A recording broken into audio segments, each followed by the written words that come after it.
بسم الله. حضرات السادة أعضاء الجمعية العامة للأمم المتحدة، أحييكم باسم الاتحاد الأفريقي. In the name of the African Union, I would like to greet the members of the General Assembly of the United Nations, and I hope that this meeting will be among the most historic in the history of the world. In the name of the General Assembly, at its 64th session, presided over by Libya of the African Union, of 1,000 traditional African kingdoms, and in my own name, I would like to take this opportunity as President of the African Union to congratulate our son Obama, because he is attending the General Assembly and we welcome him as his country is hosting this meeting.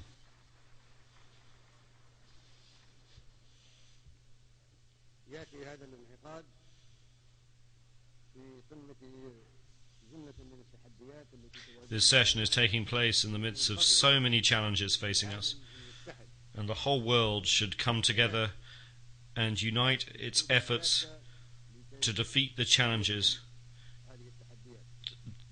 that are our principal common enemy.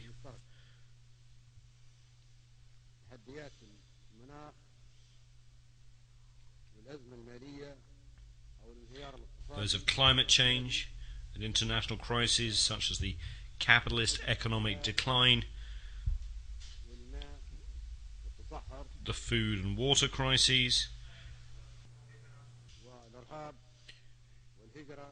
desertification, terrorism, immigration, piracy, man-made and natural epidemics, and nuclear proliferation.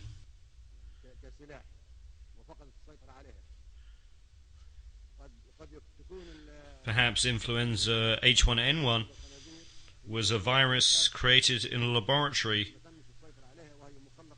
that got out of control, originally being meant as a military weapon.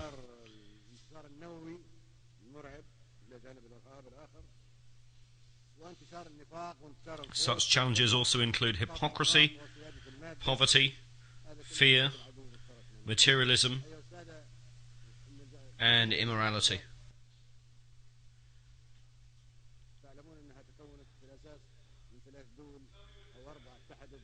As is known, the United Nations was founded by 3 or 4 countries against Germany at the time.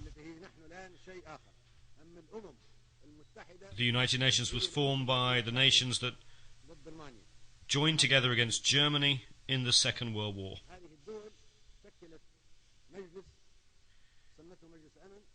Those countries formed a body called the Security Council, made its own countries permanent members, and granted them the power of veto. We were not present at that time. The United Nations was shaped in line with those 3 countries and wanted us to step into the shoes originally designed against Germany. That is the real substance of the United Nations when it was founded over 60 years ago. That happened in the absence of some 165 countries, at a ratio of 1 to 8.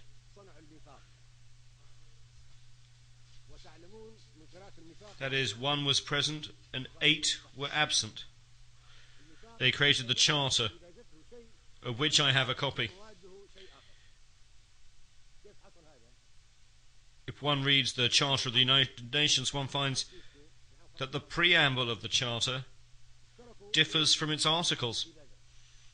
How did it come into existence? All those who attended a San Francisco conference in 1945 participated in creating the preamble, but they left the articles and internal rules of the procedures of the so-called Security Council to experts, specialists, and interested countries which were those countries that had established the Security Council and united against Germany. The preamble is very appealing and no one objects to it, but all the provisions that follow it completely contradict the preamble. We reject such provisions and we will never uphold them. They ended with the Second World War.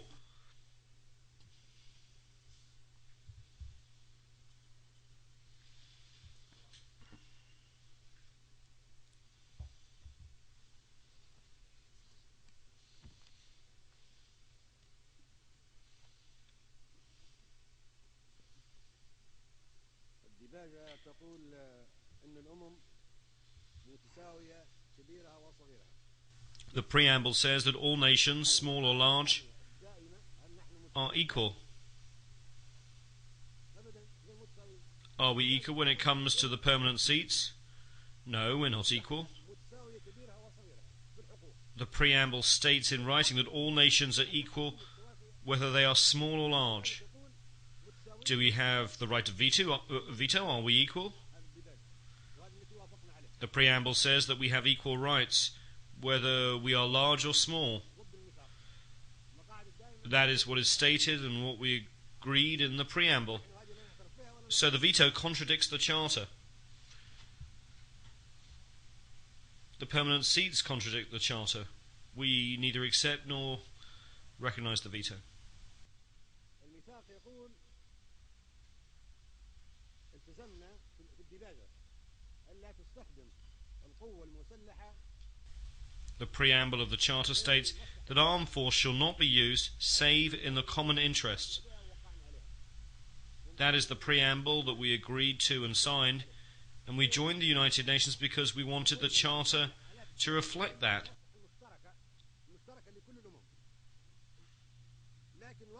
It says that armed force shall only be used in the common interest of all nations. But what has happened since then? 65 wars have broken out since the establishment of the United Nations and the Security Council. 65 since their creation, with the millions more victims than the Second World War. Are those wars and the aggression and force that were used in those 65 wars in the common interest of us all? No. They were in the interest of 1 or 3 or 4 countries, but not of all nations.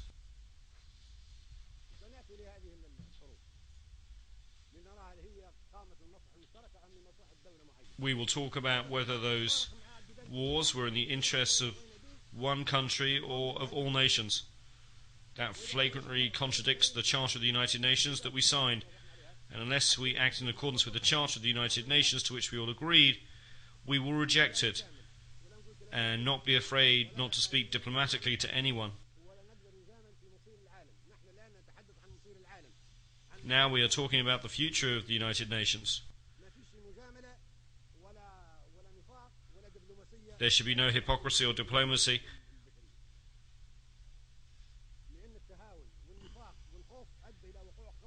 Because it concerns the important and vital issue of the future of the world. It was hypocrisy that brought about 65 wars since the establishment of the United Nations.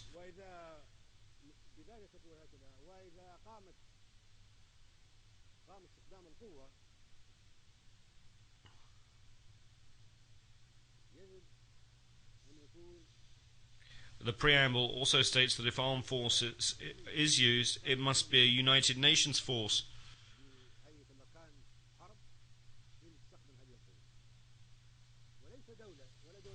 Thus military intervention by the United Nations with the joint agreement of the United Nations, not 1 or 2 or 3 countries using armed force. The entire United Nations will decide to go to war to maintain international peace and security.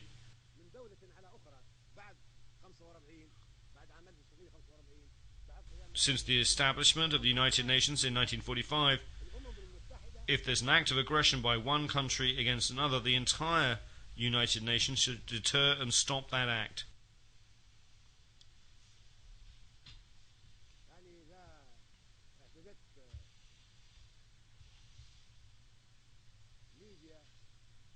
If a country, Libya for instance, were to exhibit aggression against France, then the entire organisation would respond because France is a sovereign state. member of the United Nations, and we all share the collective responsibility to protect the sovereignty of all nations. However, 65 aggressive wars have taken place without any United Nations action to prevent them.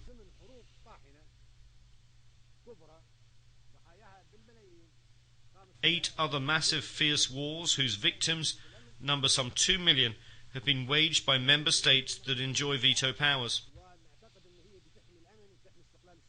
Those countries would have us believe they seek to maintain the sovereignty and independence of peoples and to use aggressive force against peoples. While we would like to believe that these countries want to work for peace and security in the world and protect peoples, they have instead resorted to aggressive wars and hostile behavior, enjoying the veto they granted themselves as permanent members of the Security Council. They have initiated wars that have claimed millions of victims.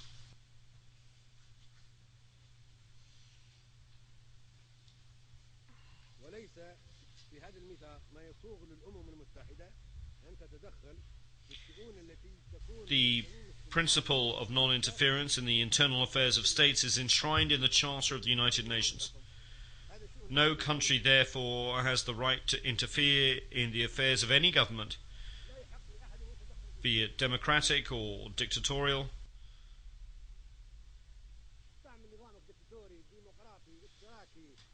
Democratic, dictatorial, socialist or capitalist, reactionary or progressive. This is the responsibility of each society. It is an internal matter for the people of the country concerned. The senators of Rome once appointed their leader Julius Caesar as dictator because it was good for Rome at that time. No one can say of Rome at that time that it gave Caesar the veto. The veto is not mentioned in the Charter.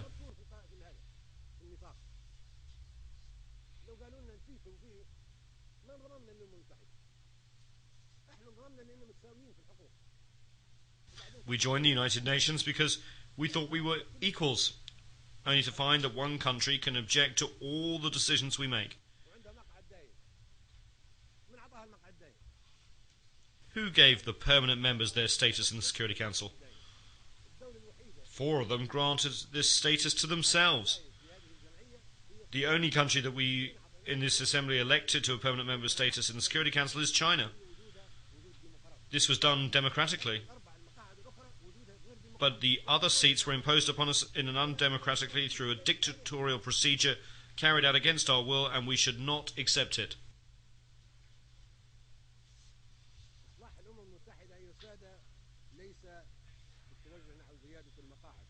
The Security Council reform we need is not an increase in the number of members, which would only make things worse.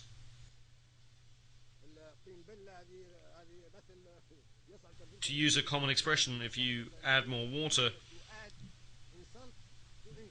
you get more mud. It would add insult to injury.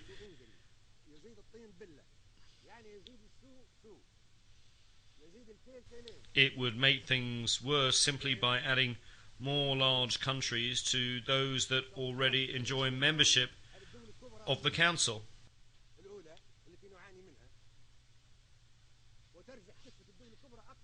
It would merely perpetuate the proliferation of superpowers. We therefore reject the addition of any more permanent seats. The solution is not to have more permanent seats, which would be very dangerous. Adding more superpowers would crush the peoples of small, vulnerable, and third world countries, which are coming together in what has been called the Group of 100. 100 small countries banding together in a forum that one member has called the Forum of Small States.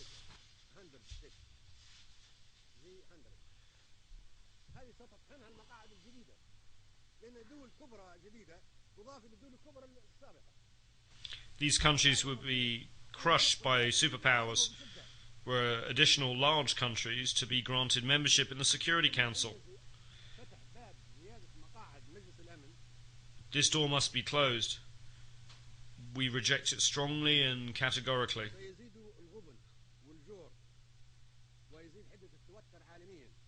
Adding more seats to the Security Council would increase poverty, injustice, and tension at the world level, as well as great competition between certain countries, such as Italy, Germany,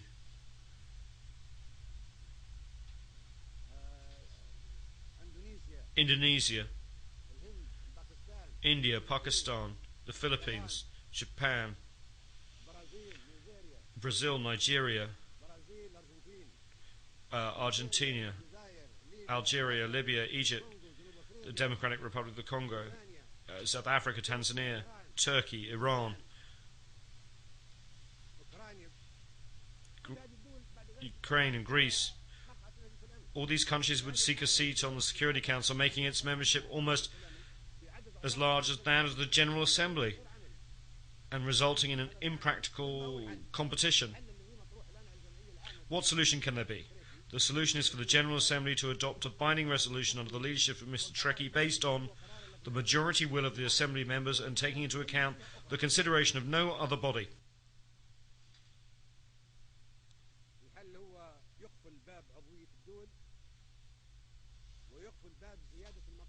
The solution is to close Security Council memberships to the admission of further states.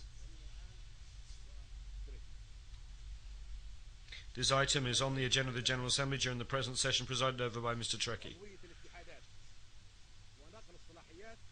Membership through unions and the transference of mandates should supersede other proposals.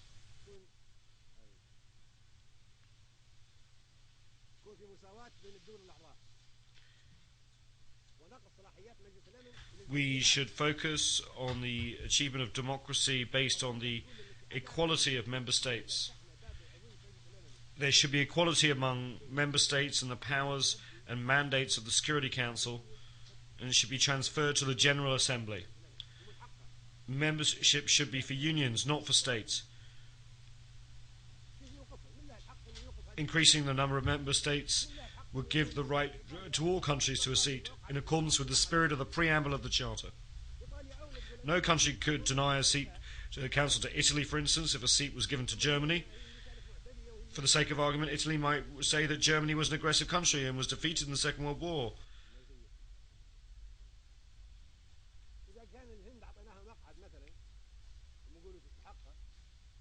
If we gave India a seat, Pakistan would say that it too is a nuclear country and deserves a seat. And those two countries are at war. It would be a dangerous situation.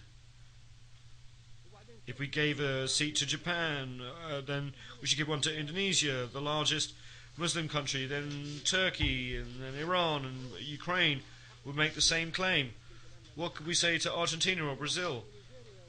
Libya deserves a seat for its efforts in the service of world security by discarding its weapons of mass destruction. Then South Africa, Tanzania, Ukraine would demand the same.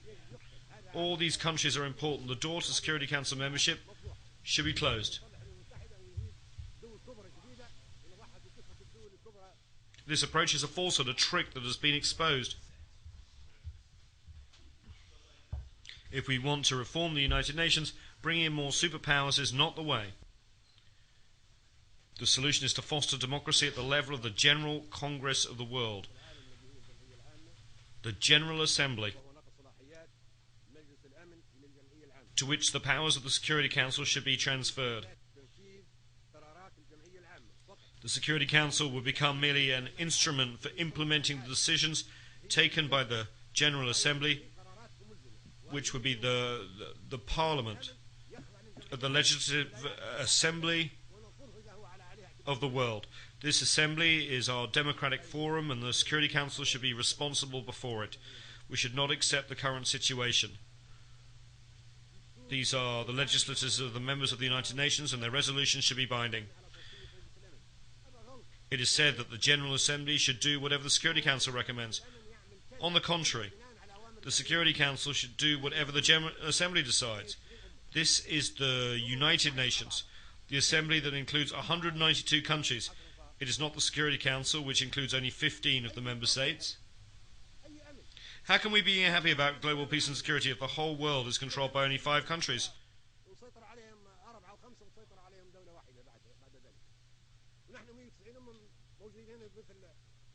We are 192 nations and countries, and we are like Speaker's Corner in London's Hyde Park.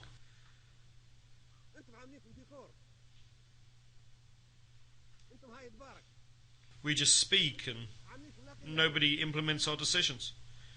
We're a mere decoration without any real substance. We are Speaker's Corner, no more, no less.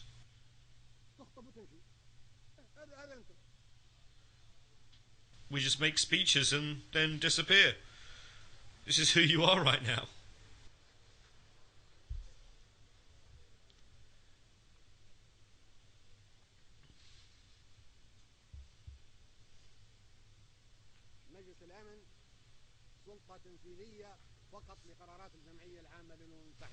Once the Security Council becomes only an executive body for resolutions adopted by the General Assembly, there will be no competition for membership of the Council.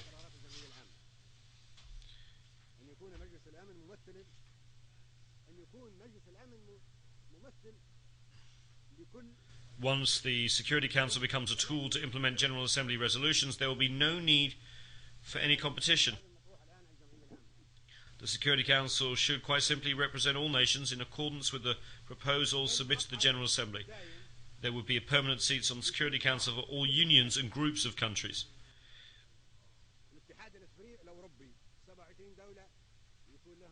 The 27 countries of the European Union should have a permanent seat on the Security Council. The countries of the African Union should have a permanent seat on the Security Council. The Latin American and ASEAN countries should have permanent seats. The Russian Federation and the United States of America are already permanent members of the Security Council.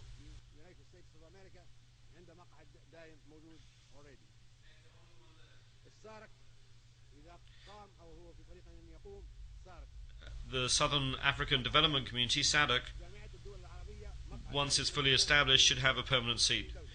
The 22 countries of the Arab League should have a permanent seat. The 57 countries of the Islamic Conference should have a permanent seat. The 118 countries of the non-aligned movement should have a permanent seat.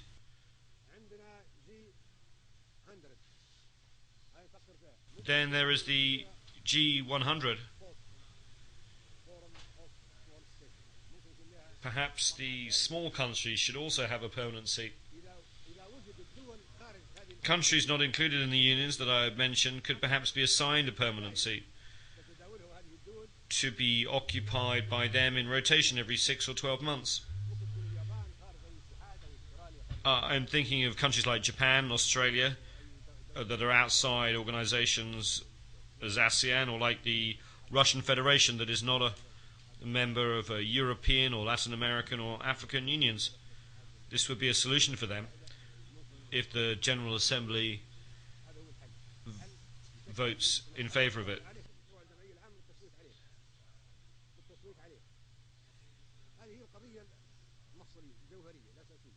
The issue is a vitally important one. As has already been mentioned, the General Assembly is the Congress and Parliament of the world, the leader of the world. We are the nations, and anyone outside this General Assembly will not be recognized. The President of the Assembly, Mr. Ali Abdul Salam Treki, and Secretary General Ban Ki-moon will produce a legal draft and set up the necessary committees to submit this proposal to a vote. That from now on, the Security Council will be made up of unions of nations. In this way we will have justice and democracy, and we will no longer have a Security Council consisting of countries which have been chosen because they have nuclear weapons, large economies, or advanced technology. That is terrorism.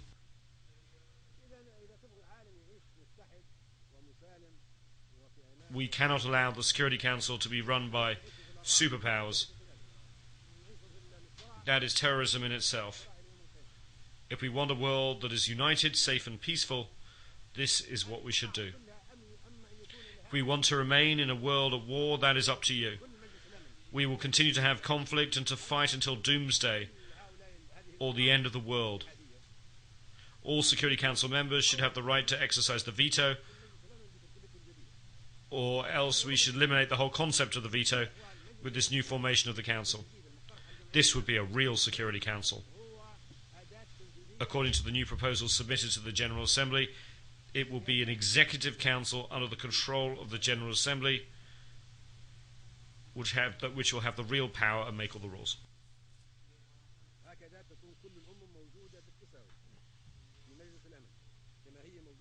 In this way, all countries will be on an equal footing in the Security Council, just as they are in the General Assembly.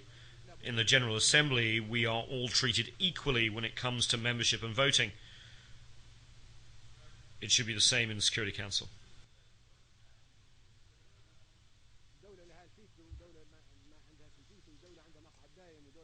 Currently, one country has a veto, another country does not have a veto. One country has a permanent seat, another country does not have a permanent seat. We should not accept this, nor should we accept any resolution adopted by the Security Council in its current composition. We are under trusteeship. We were colonized, and now we were independent. We are here today to decide the future of the world in a democratic way that will maintain the peace and security of all nations, large and small, as equals. Otherwise, it is terrorism. For terrorism is not just Al-Qaeda, but can also take other forms. We should be guided by the majority of the votes in the General Assembly alone. If the General Assembly takes the decision by voting, then its wishes should be obeyed and its decision should be enforced. No one is above the General Assembly. Anyone who says he is above the Assembly should leave the United Nations and be on his own.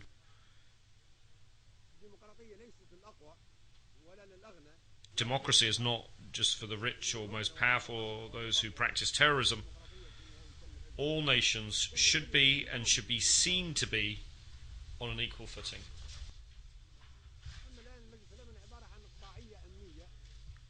At present, the Security Council is security feudalism, political feudalism, for those with permanent seats, protected by them and used against us. It should be called not the Security Council, but the Terror Council.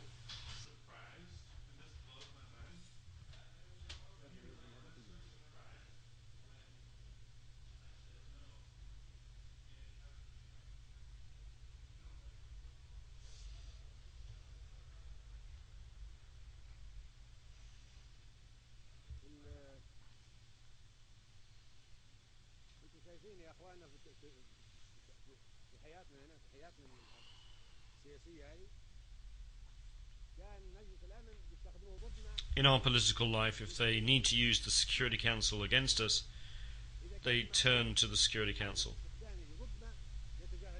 If they have no need to use it against us, they ignore the Security Council. If they have an interest to promote, an axe to grind, they respect and glorify the Charter of the United Nations, they turn to Chapter 7 of the Charter and use it against poor nations. If, however, they wish to violate the Charter, they would ignore it as if it did not exist at all.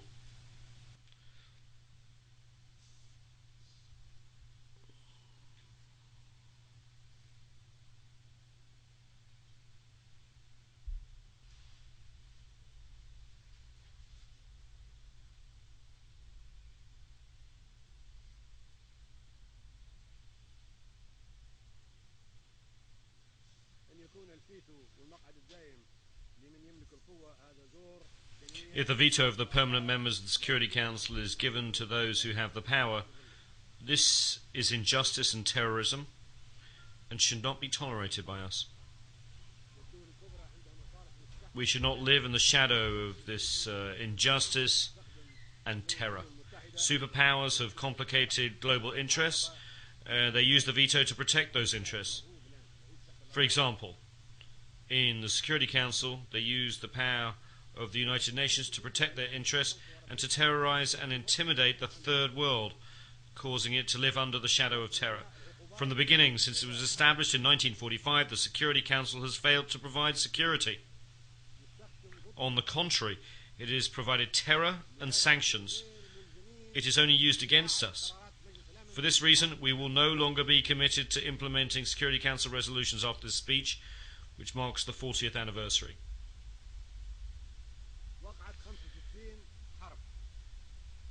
65 wars have broken out, either fighting among small countries or wars of aggression waged against us by superpowers. The Security Council, in clear violation of the Charter of the United Nations, failed to take action to stop these wars or acts of aggression against small nations and peoples. The General Assembly will vote on a number of historic proposals. Either we act as one, or we will fragment. If each nation were to have its own version of the General Assembly, the Security Council and the various instruments and each will have to have an equal footing. The powers that currently fill the permanent seats would be confined to use of their own sovereign bodies, whether they be 3 or 4 of them, and would have to exercise their rights against themselves. This is of no concern to us. If they want to keep their permanent seats, that's fine. Permanent seats will be of no concern to us. We shall never submit to their control or to their exercise of the veto that was given to them.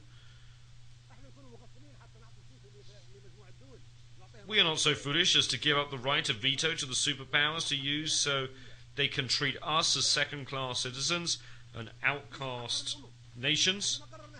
It's not we who decided that those countries are the superpowers and respected nations with the power to act on behalf of 192 countries.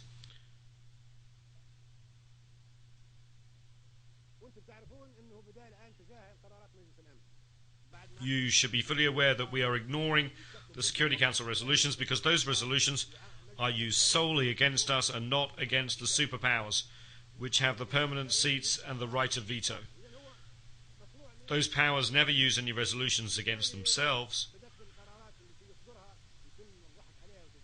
They are, however,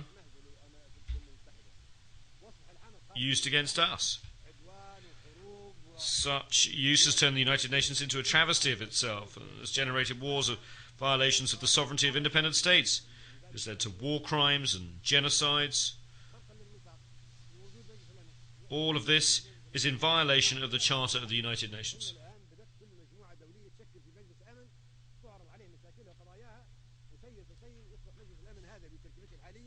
Since no one pays attention to the Security Council of the United Nations, each country and community has established its own Security Council, and the Security Council here has become isolated.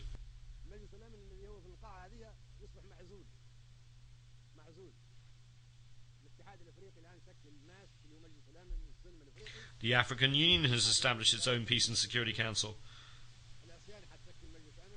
The European Union has established a Security Council, and Asian countries have already established their own Security Council soon. Latin America will have its own Security Council, as will the 120 non-aligned nations. This means that we've already lost the confidence in the United Nations Security Council, which has not provided us with security, and that's why we now are creating the new regional security councils. We are not committed to obeying the rules or the resolutions of the United Nations Security Council in its present form because it is undemocratic, dictatorial, and unjust.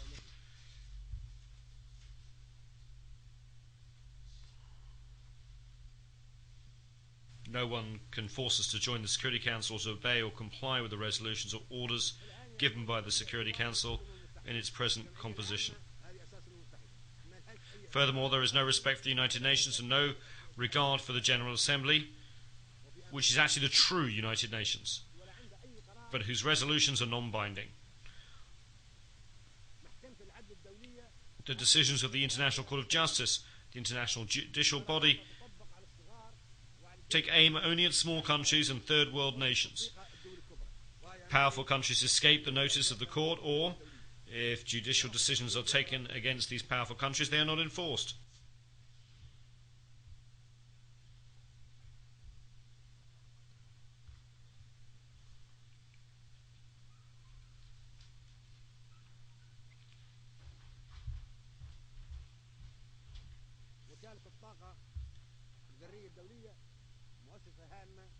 The International Atomic Energy Agency, IAEA, is an important agency within the United Nations.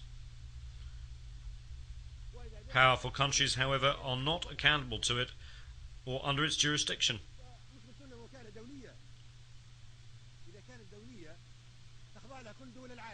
We have discovered that the IAEA is only used against us.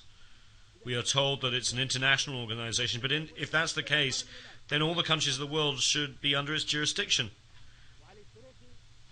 If it's not truly international, then right after this speech, we should no longer accept it and should close it down. Mr. Trekkie, in his capacity as President of the General Assembly, should talk to the Director General of the IAEA, Mr. Al-Baradei, and should ask him if he is prepared to verify nuclear energy storage in all countries and inspect all suspected increases. If he says yes, then we accept the agency's jurisdiction. But if he says that he cannot go into certain countries that have nuclear power and he does not have any jurisdiction over them, then we should close the agency down and not submit to its jurisdiction. For your information, I called Mr. El-Baradei when we had the problem of the Libyan nuclear bomb. I called Mr. El-Baradei and asked him if the agreements by the superpowers to reduce nuclear supplies were subject to agency control and under inspection, and whether he was aware of any increases in their activity. He told me that he was not in a position to ask the superpowers to be inspected.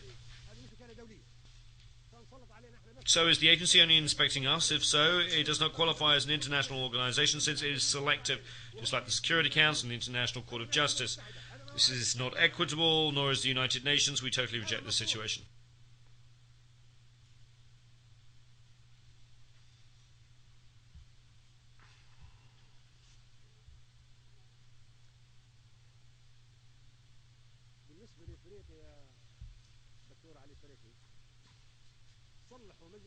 Regarding Africa, Mr. President, whether the United Nations is reformed or not, and even before a vote is taken on any proposals of a historic nature, Africa should be given a permanent seat on the Security Council now, having already waited too long.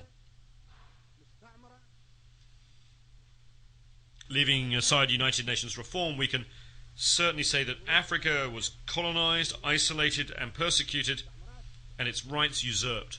Its people were enslaved and treated like animals, and its territory was colonized and placed under trusteeship. The countries of the African Union deserve a permanent seat. This is a debt from the past that has to be paid and has nothing to do with the United Nations reform. It's a priority matter and is high on the agenda of the General Assembly. No one can say that the African Union does not deserve a permanent seat. Who can argue with that proposal? I challenge anyone to make a case against it. Where is the proof that the African Union or the African continent does not deserve a permanent seat? No one can possibly deny this.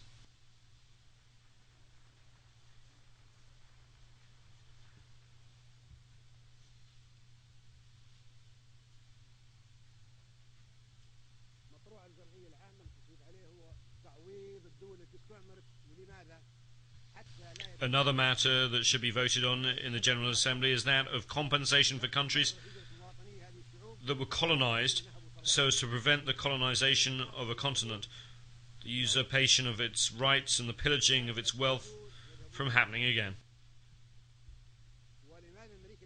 Why are Africans going to Europe? Why are the Asians going to Europe?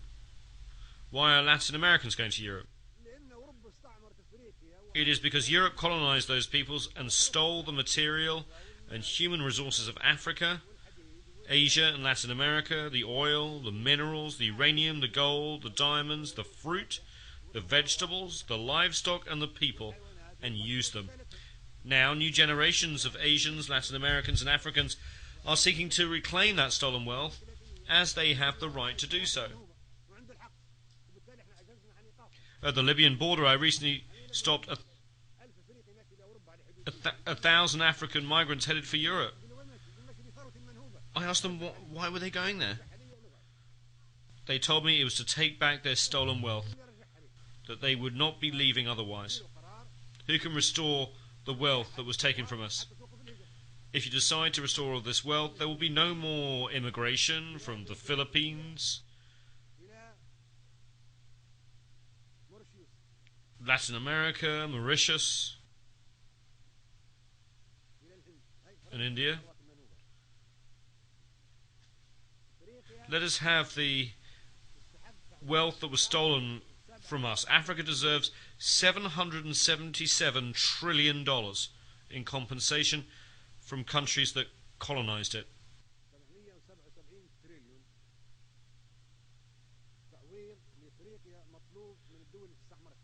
Africans will demand that amount. If you do not give it to them, they will go to where you have taken those trillions of dollars. They have the right to do so. They have to follow that money and bring it back again. Why is there no Libyan immigration to Italy, even though Libya is so close by? Italy owed compensation to the Libyan people. It accepted the fact and signed an agreement with Libya, which is adopted by both the Italian and the Libyan parliaments. Italy admitted that its colonization of Libya was wrong and should never be repeated, and promised not to attack the Libyan people by land, air or sea. Italy also agreed to provide Libya with $250 million a year in compensation over the next 20 years, and to build a hospital for the Libyans maimed as a result of the mines planted in Libyan territory during the Second World War.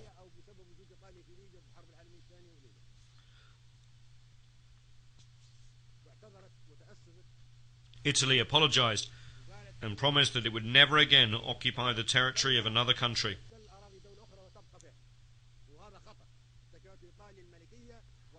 Italy, which was a kingdom during the fascist regime, has made rich contributions to civilization, should be commended for this achievement, together with Prime Minister Berlusconi and his predecessor, who made their own contributions in that regard.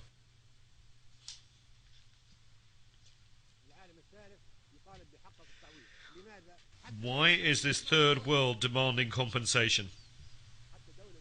So that there will be no more colonization, so that large and powerful countries will not colonize, knowing that they will have to pay compensation.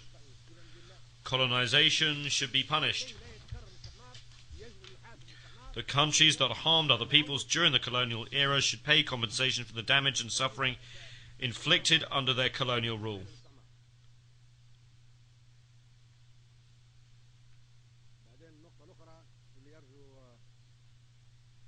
There's another point that I would like to make.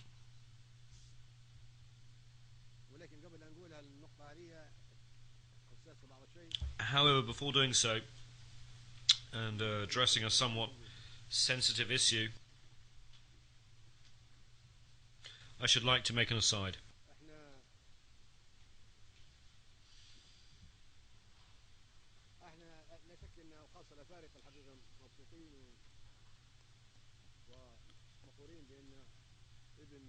We Africans are happy and proud indeed. The son of Africa is now President of the United States of America. That is a historic event. Now, in a country where blacks once could not mingle with whites, in cafes or restaurants, or sit next to them on a bus, the American people have elected as their president a young black man, Mr. Obama, of Kenyan heritage. That is a wonderful thing, and we are proud. It marks the beginning of a change. However, as far as I am concerned, Obama is a temporary relief for the next 4 or 8 years. I am afraid that we may then go back to square one. No one can guarantee how America will be governed after Obama.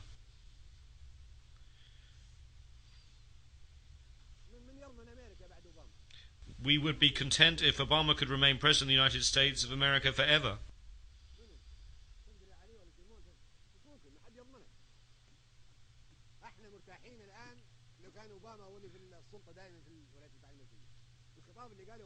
The statement that he just made shows that it's completely different from any American president that we have seen.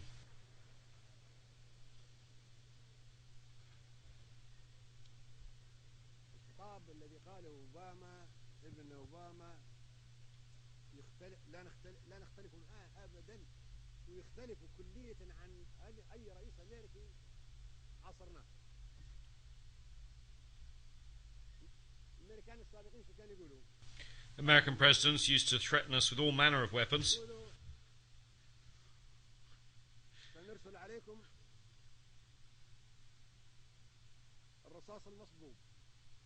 saying that they would send us Desert Storm, grapes of wrath, rolling thunder, and poisonous roses for Libyan children.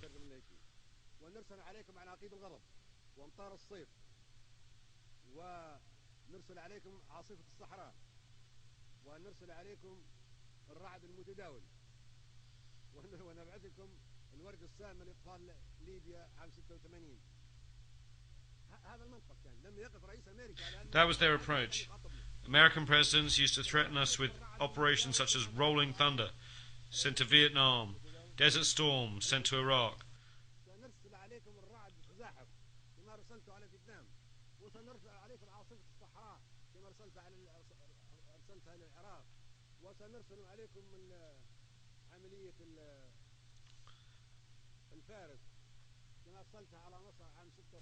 Musketeer sent to Egypt in 1956, even though America opposed it.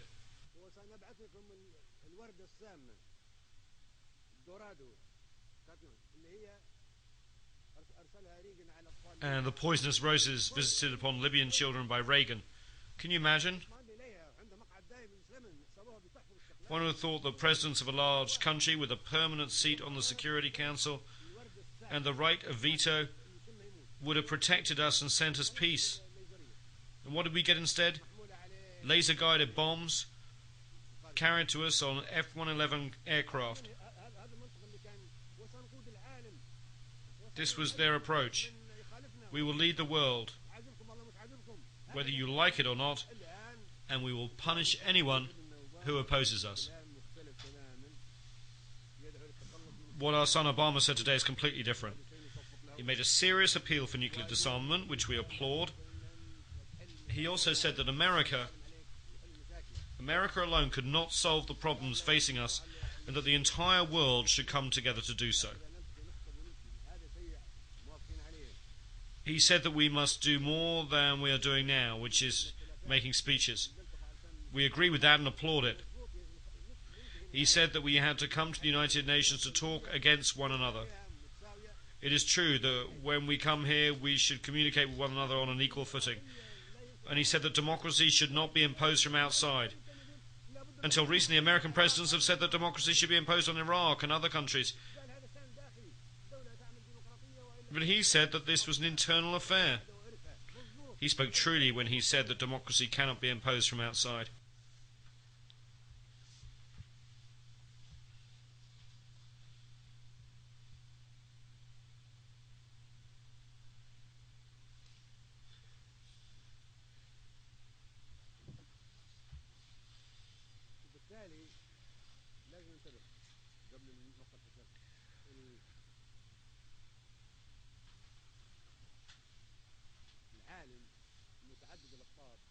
So we have to be cautious.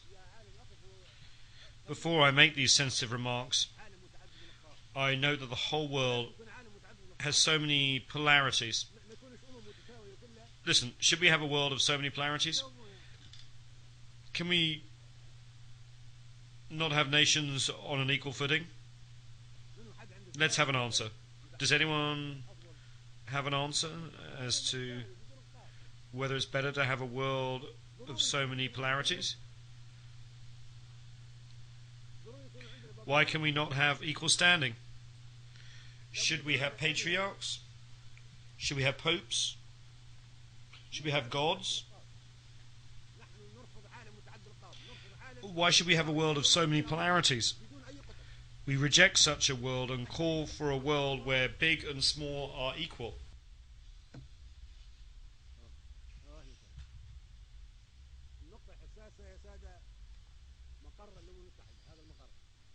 The other sensitive point is the headquarters of the United Nations. Can I have your attention, please?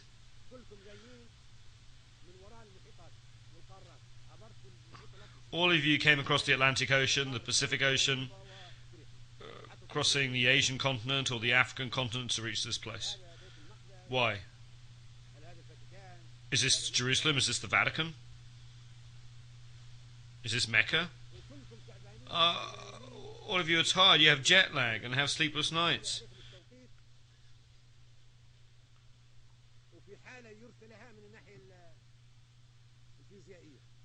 You're very tired, very low physically.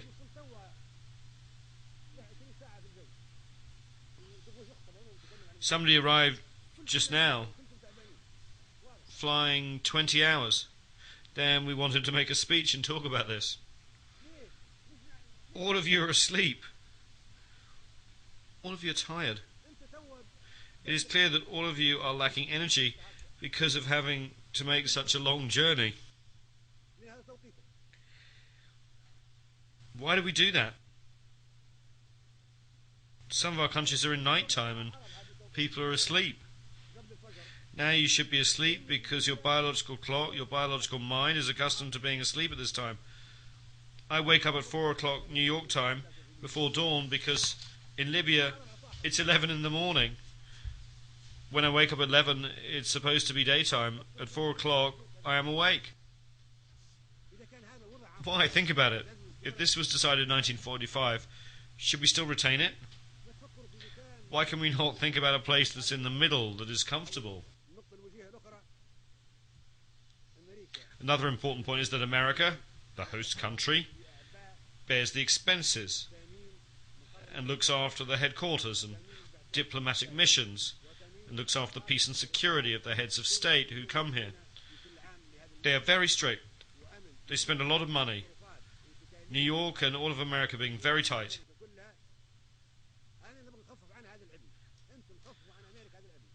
I want to relieve America of this hardship. We should thank America. We should say to America, thank you for all the trouble that you've taken on yourself. We say thank you, America. We want to help reassure America and New York and keep them calm. They should not have the responsibility of looking after security.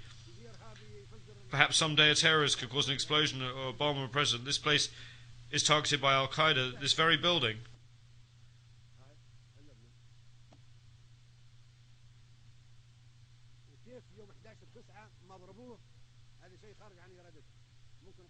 Why was it not hit on September 11th? It was beyond their power. The next target would be this place. I'm not saying this in an offhand manner. We have tens of members of Al-Qaeda detained in Libyan prisons. Their confessions are very scary. That makes America live under tension. One never knows what will happen. Perhaps America or this place would be targeted again by a rocket. Perhaps tens of heads of state will die. What we want to relieve America from this worry, we should take the place to where it is not targeted. Now, after 50 years, the United Nations headquarters should be taken to another part of the hemisphere. Another 50 years in the Western Hemisphere. For the next 50 years, it should be in the Eastern Hemisphere or in the Middle Hemisphere by rotation. Now, with 64 years, we have an extra 14 years over the 50. So the headquarters should be moved to somewhere else. This is not an insult to America, it's a service to America. We should thank America. This was possible in 1945, and we should not accept it now, of course. this should be put on the vote of the General Assembly.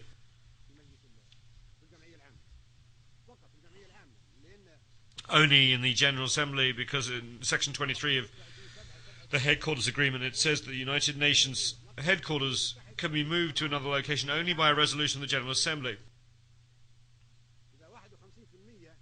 If 51% of the Assembly approves relocation of headquarters, then it can be moved.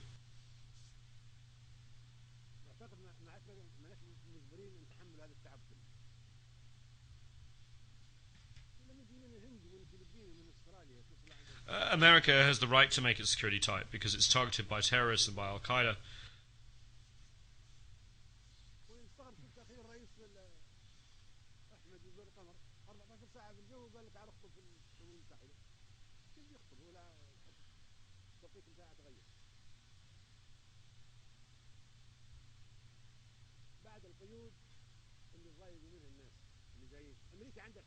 America has the right to take all security measures.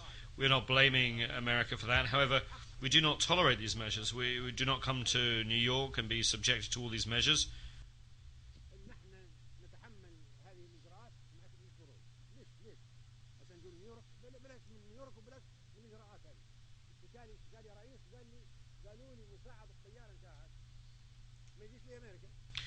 One president told me that he was told that his co-pilot could not come to America because there were restrictions. He asked how could he cross the Atlantic without a co-pilot? Why? He doesn't know how to come here. Another president complained that his honor guard could not come because there was some misunderstanding regarding his name when it came to granting a visa. Another president said his own doctor could not get a visa and could not come to America.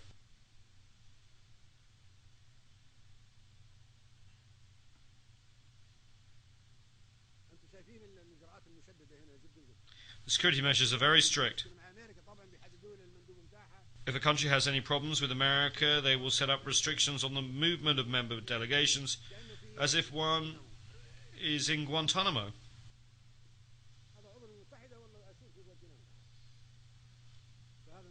Is this a member state of the United Nations?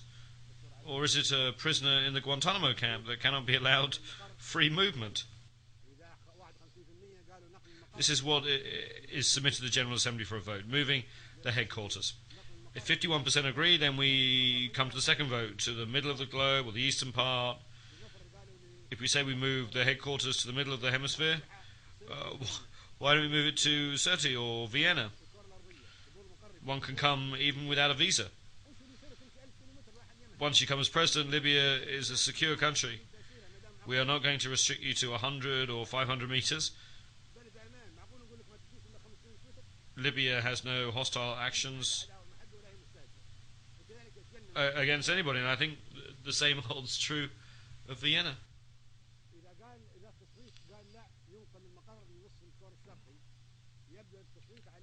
If the vote says we should move headquarters to the eastern part, then it will be Delhi or Beijing, the capital of China or the capital of India. That's logical, my brothers. I do not think there will be any objection to that.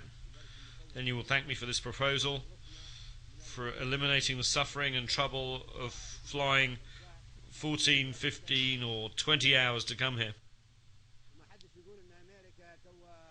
No one can blame America or say that America will reduce its contributions to the United Nations. No one should have that bad a thought. America, I'm sure, is committed to its international obligations. America will not be angry. It will thank you for alleviating its hardship, for taking on all the hardship and all the restrictions, even though this place is targeted by terrorists.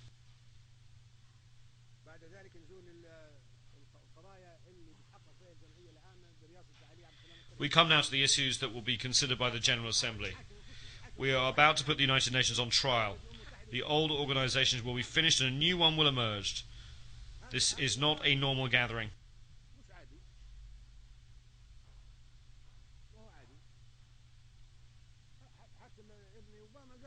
Even son Obama said that this is not a normal gathering.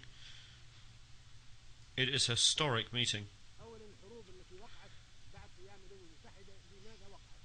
The wars that took place after the establishment of the United Nations, why did they occur? Where was the Security Council? Where was the Charter? Where was the United Nations? There should be investigations and judicial intervention. Why have there been massacres? We can start with the Korean War because it took place after the establishment of the United Nations. How did a war break out and cause millions of victims? Nuclear weapons could have been used in that war. Those who are responsible for causing the war should be tried and should pay compensation and damages.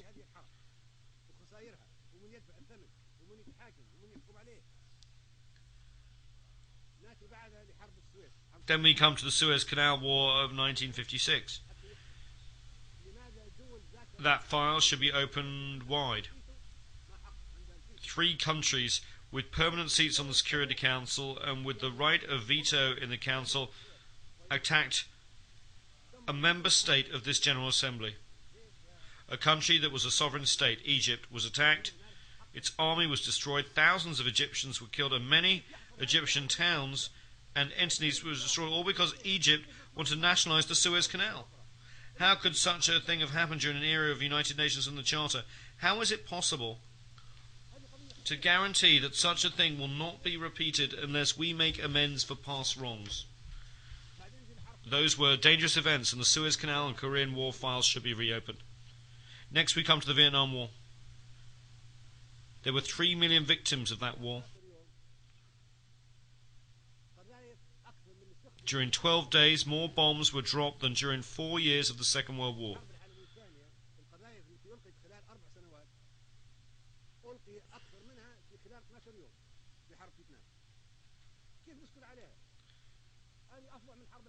It was a fiercer war, and it took place after the establishment of the United Nations and after we had decided that there would be no more wars. The future of humankind is at stake. We cannot stay silent. How can we feel safe? How can we be complacent? This is the future of the world, and we who are in the General Assembly of the United Nations must make sure that wars are not repeated in the future. Then Panama was attacked, even though it was an independent member state of the General Assembly. 4,000 people were killed, and the president of that country was taken prisoner and put in prison.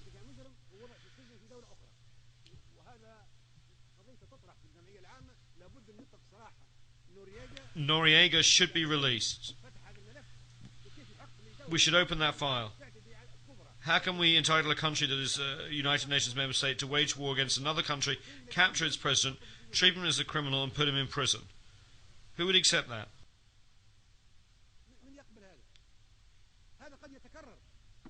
It could be repeated. We should not stay quiet.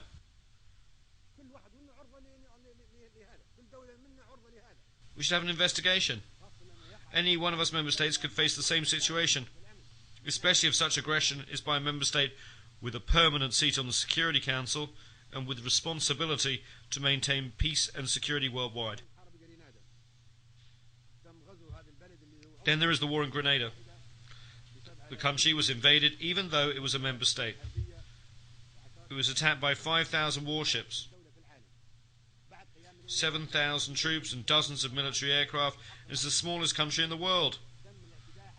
This occurred after the establishment of the United Nations, of the Security Council and its veto, and the President of Grenada, Mr. Maurice Bishop, was assassinated. How could that have happened with impunity? It's a tragedy. How can we guarantee that the United Nations is good or not, that a certain country is good or not? Can we be safe or happy about the future or not? Can we trust the Security Council or not? Can we trust the United Nations or not? We must look into and investigate the bombing of Somalia. Somalia is a United Nations member state. It's an independent country under the rule of Aidid. We want an investigation. Why did that happen? Who allowed it to happen? Who gave the green light for that country to be attacked? Then there's former Yugoslavia. No country was as peaceful as Yugoslavia, constructed step by step and piece by piece after being destroyed by Hitler.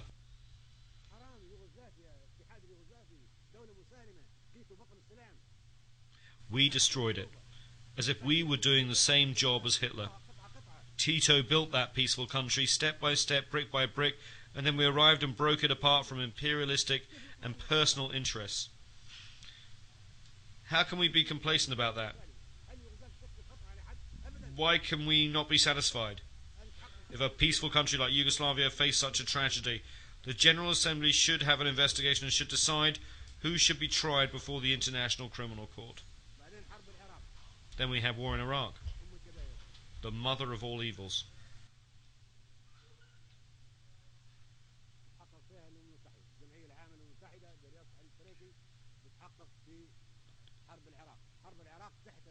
The United Nations should investigate that. The General Assembly, presided over by Mr. Trekkie, should investigate that. The invasion of Iraq was a violation of the United Nations Charter. It was done without any justification by the superpowers with permanent seats on the Security Council. Iraq is an independent country and a member state of the General Assembly. How could those countries attack Iraq? As provided for in the Charter, the United Nations should have intervened and stopped the attack.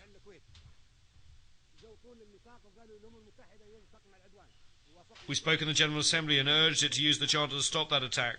We were against the invasion of Kuwait, and the Arab countries fought Iraq alongside foreign countries in name of the United Nations Charter.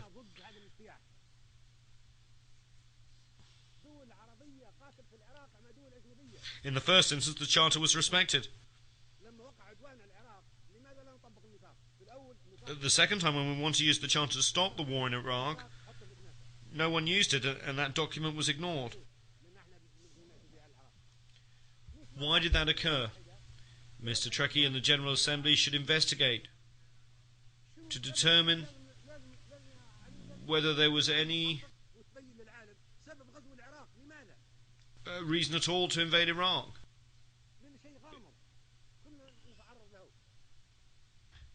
Because the reasons for that attack remain mysterious and ambiguous, and we might face the same destiny.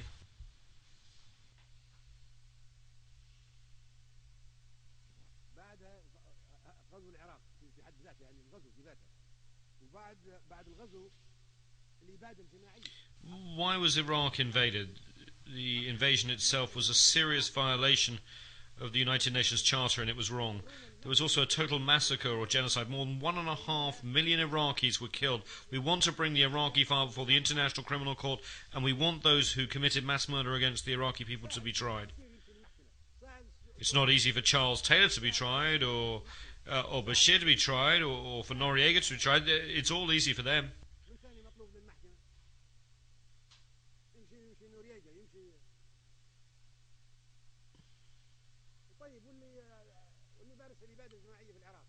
But what about those who have committed mass murder against the Iraqis?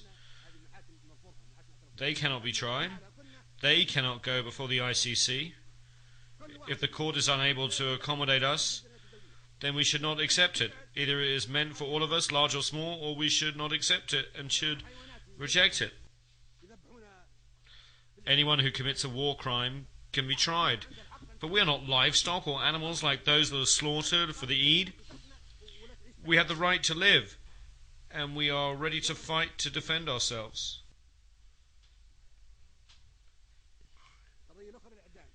We have the right to live in dignity under the sun and on earth. They have already tested us, and we have withstood the test. There are other things as well. What is it that Iraqi prisoners of war can be sentenced to death? When Iraq was invaded and the president of Iraq was taken, he was a prisoner of war. He should not have been tried.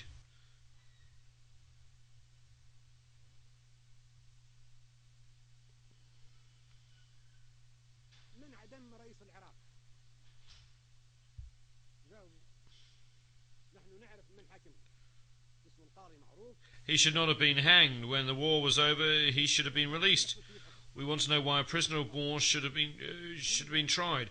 Who sentenced the president of Iraq to death? Is there an answer to that question? We know the identity of a judge who tried him, and those who tied the noose around the president's neck on the day of sacrifice and hanged him. Those people wore masks. How could this have happened in a civilized world? They were prisoners of war of civilized country under international law. How could government ministers and a head of state be sentenced to death and hanged? Were those who tried them lawyers or members of a judicial system?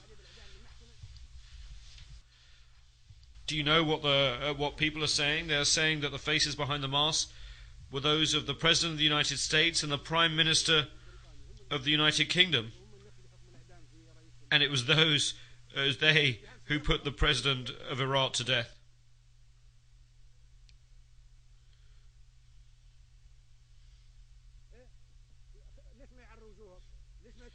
Why do the executioners not unmask their faces? Why do we not know their ranks?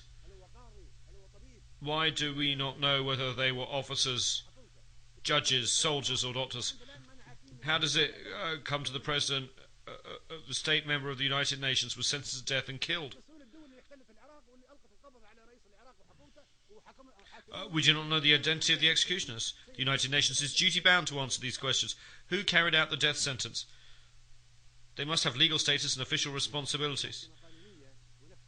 We should know their identities, and we should know about the presence of a physician and the nature of all the legal proceedings. That would be true for an ordinary citizen, let alone for the president of a state member of the United Nations who was put to death in this manner.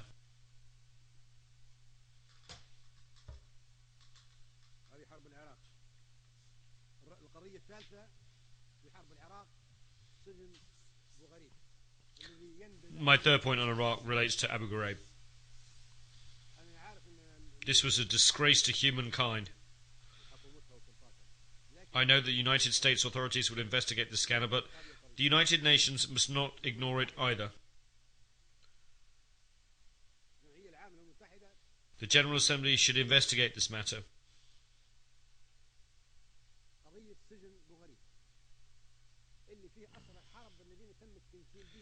Prisoners of war held in Abu Ghraib prison were tortured. Dogs were set on them. Men were raped.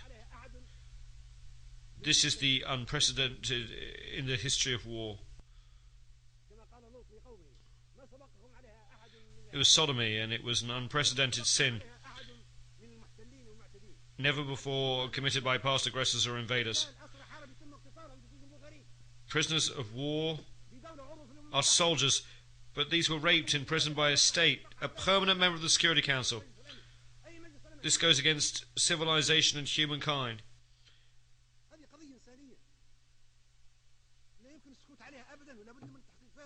We must not keep silent. We must know the facts. Even today, 250,000 of Iraqi prisoners, men and women alike, remain in Abu Ghraib. They are being maltreated, persecuted and raped. There must be an investigation.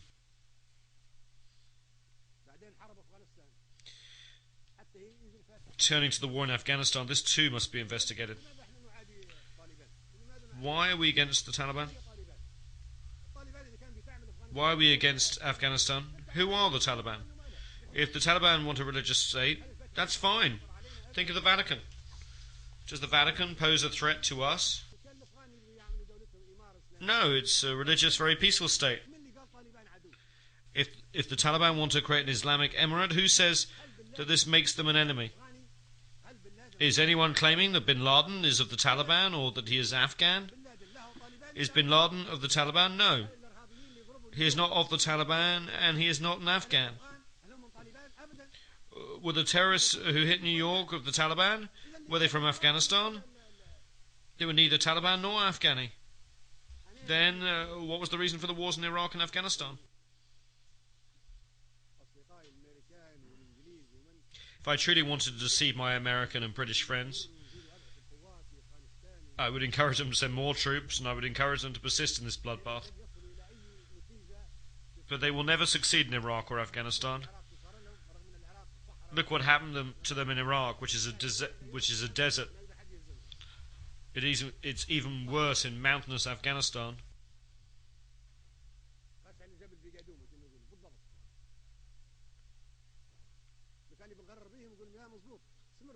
If I wanted to deceive them, I would tell them to continue the wars in Iraq and Afghanistan.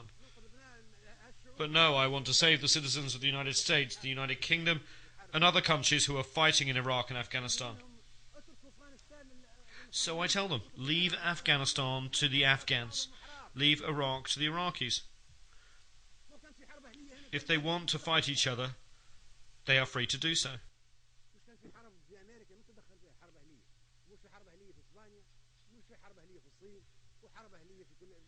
America had its civil war, and no one interfered in it. There were civil wars in Spain, China, and countries all over the world. No place on earth has been free of civil wars. Let there be a civil war in Iraq. If the Iraqis want to have a civil war and fight each other, that's fine. Who says that if the Taliban form a government, they would possess intercontinental missiles of the kind of airplanes that hit New York?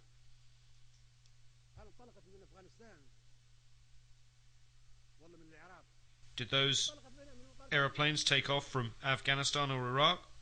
No, they took off from American airports. So why is Afghanistan being struck? The terrorists were not Afghans or Taliban or Iraqis.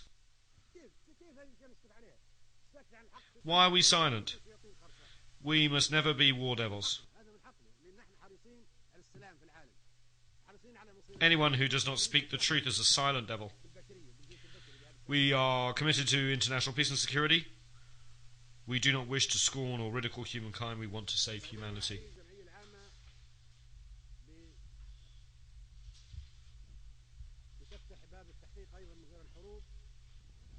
As President of the General Assembly, Mr. Ali Trekkie should open an investigation of the assassinations file, in addition to the war files.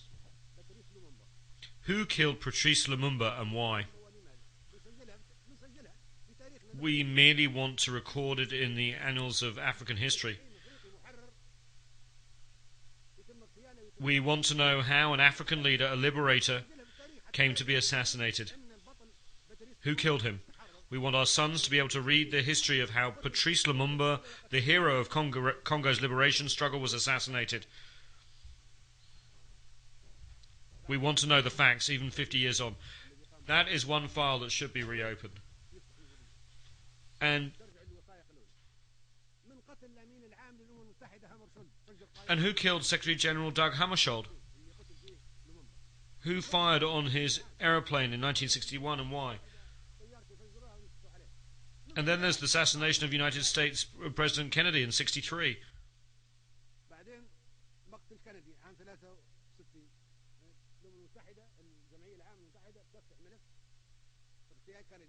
We want to know who killed him and why.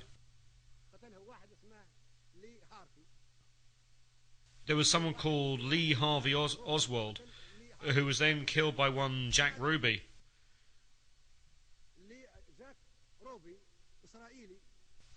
But why did he kill him? Jack Ruby, an Israeli, killed Lee Harvey Oswald, who killed Kennedy. Why did this Israeli kill Kennedy's killer? Then Jack Ruby, the killer of Kennedy, die in mysterious circumstances before he could be tried. We must open the files.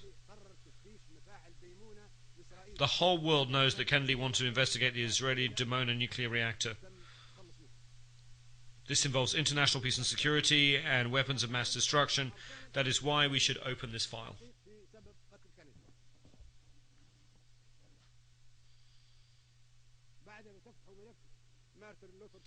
Then there's the assassination of Martin Luther King, the black reverend and human rights activist. His assassination was a plot, and we should know why he was killed and who killed him. And then there was Khalil Wazir, or Abu Jihad, a Palestinian, was attacked. He was living peacefully in Tunisia, a member state, and that country's sovereignty was not respected. We cannot keep silent, even though submarines and ships were detected along the coast of Tunisia where he was killed. No one was accused or tried. Abu Yad was also killed, and we should know how he was killed. He was killed in ambiguous circumstances.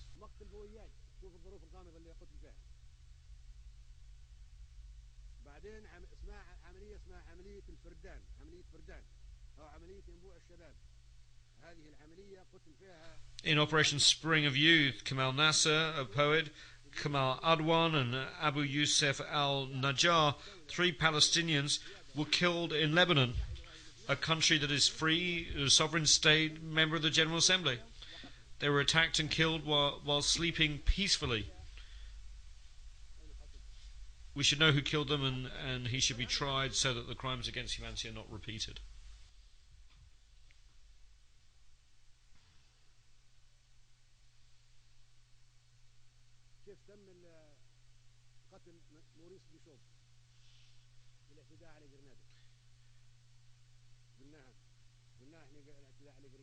We've already talked about the size of the force used in the invasion of Grenada. 7,000 troops, 15 battleships, dozens of bombers.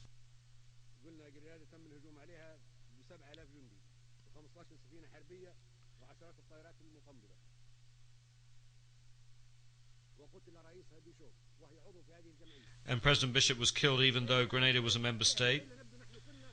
Those are crimes, and we cannot keep silent.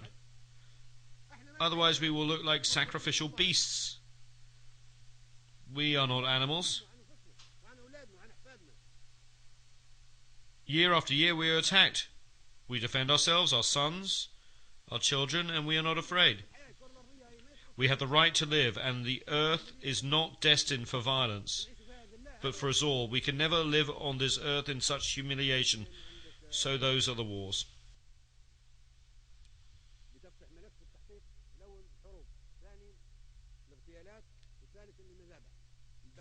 The last files is that of the massacres. In the Sabra and Shatila massacre, 3,000 people were killed. That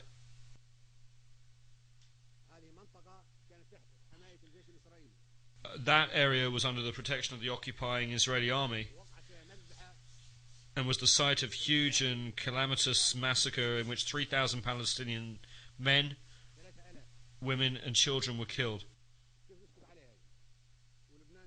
How can we keep quiet? Lebanon is a sovereign state. A member of the General Assembly was occupied. Sabra and Shatila were under Israeli control, and then the massacre took place. And then there was the 2008 massacre in Gaza. There were 1,000 women and 2,200 children among the victims killed in the massacre in Gaza in 2008.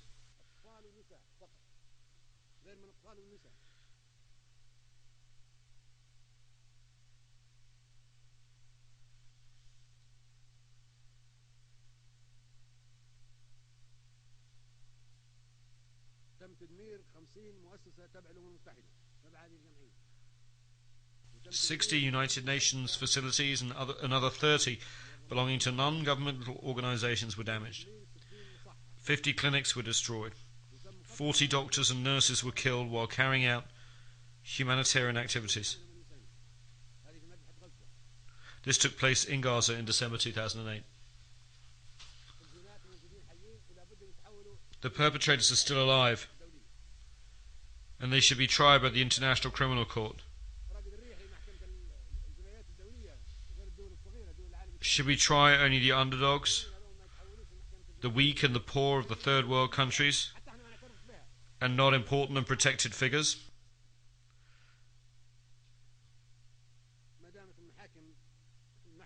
Under international law, they should all face trial for the consequences of the crimes that they have committed. Otherwise, the role of the ICC would never be recognized. If the decisions of the ICC are not respected or implemented, if the General Assembly and the Security Council mean nothing, and if the International Atomic Energy Agency serves only certain countries and organizations, then what is the United Nations?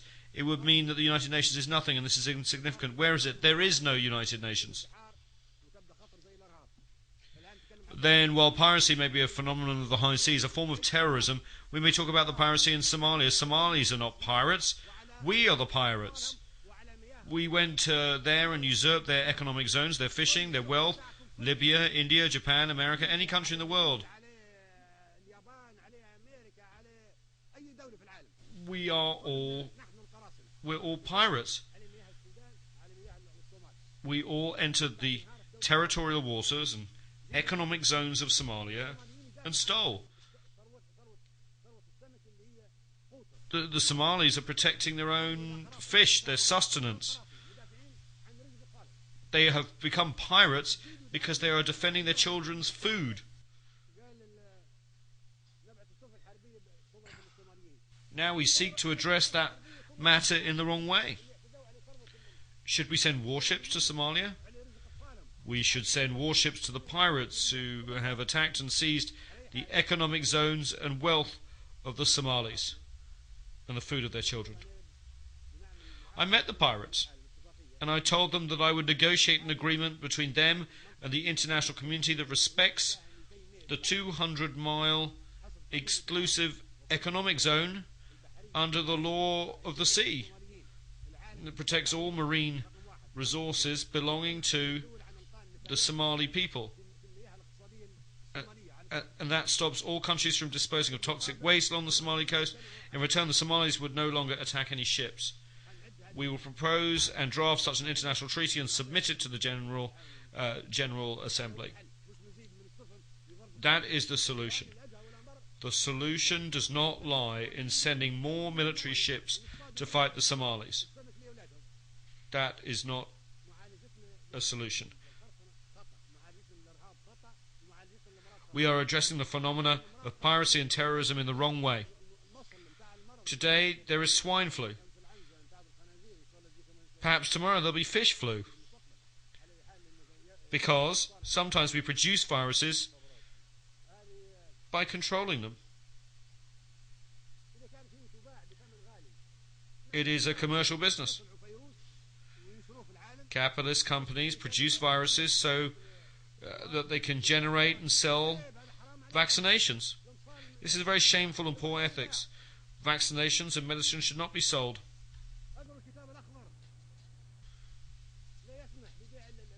In the Green Book, I maintain that medicines should not be sold or subject to commercialization.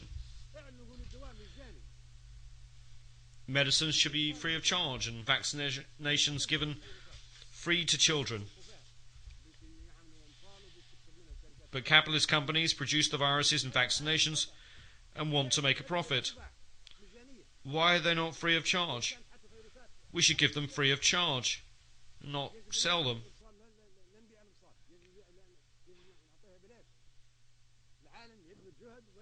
The entire world should strive to protect our people, create and manufacture vaccinations, and then give them for free to children and women and not profit by them. All those items are on the agenda of the General Assembly, which has to exercise that duty.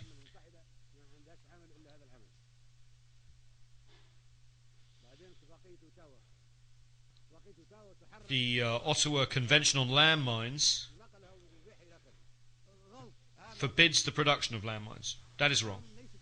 Landmines are defensive weapons. If I place them along the border of my country and someone wants to invade me, they may be killed. That's all right, because they're invading me. The convention should be reconsidered. I'm not taking that defensive weapon to another country.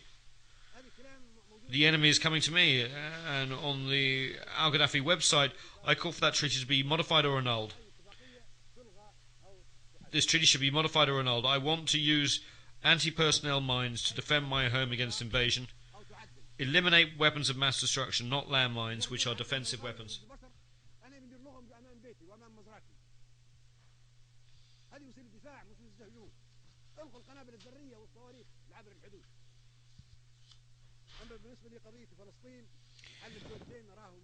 With regard to the Palestinian situation, the two-state solution is impossible. It is not practical.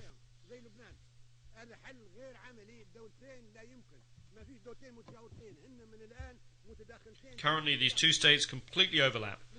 Partition is doomed to failure. These two states are not neighbours. They are co-extensive in terms of both population and geography.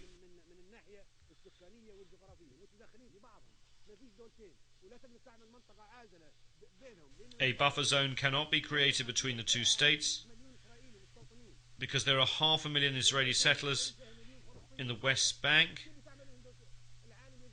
and 1 million Arab Palestinians in the territory known as Israel. The solution, therefore, is a democratic state without religious fanaticism or ethnicity. The generation of Sharon and Arafat is over. We need a new generation in which everyone can live in peace. Look at the Palestinian and Israeli youth. They both want peace and democracy. And they want to live under one state. This conflict poisons the world.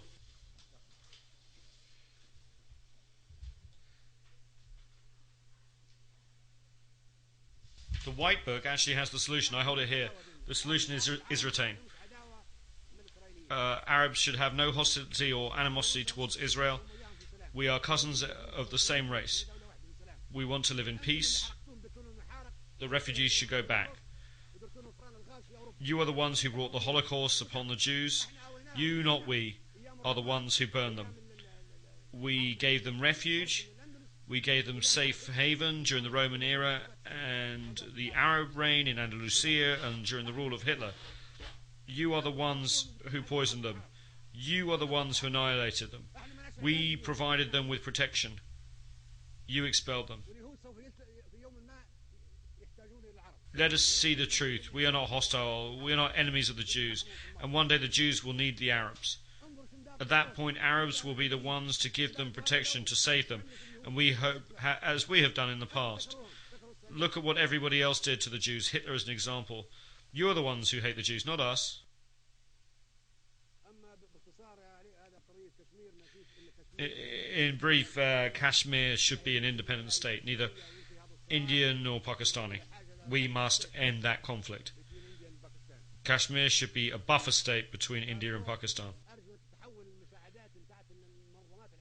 With regard to Darfur, I truly hope that the assistance provided by the international organisations can be used for development projects, for agriculture, for industry and for irrigation. You are the ones who made it a crisis. You put it on the altar. You wanted to sacrifice Darfur so you could interfere in its eternal affairs.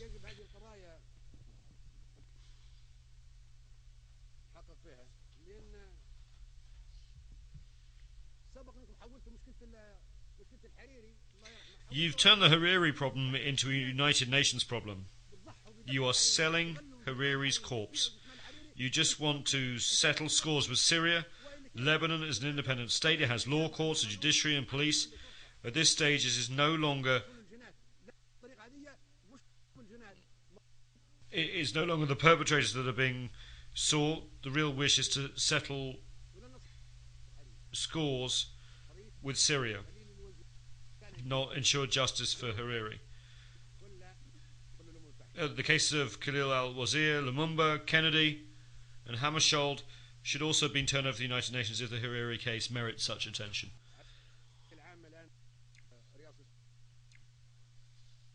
The General Assembly is now under the presidency of Libya. This is our right.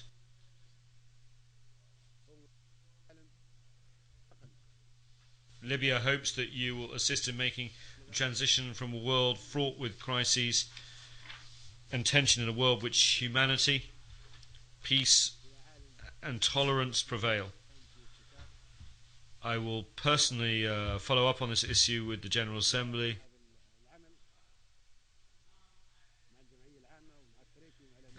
General Assembly and President Trecki and the Secretary General. It is not our habit to compromise when it comes to the destiny of humanity and the struggles of the Third World and the 100 small nations, which should live in peace always.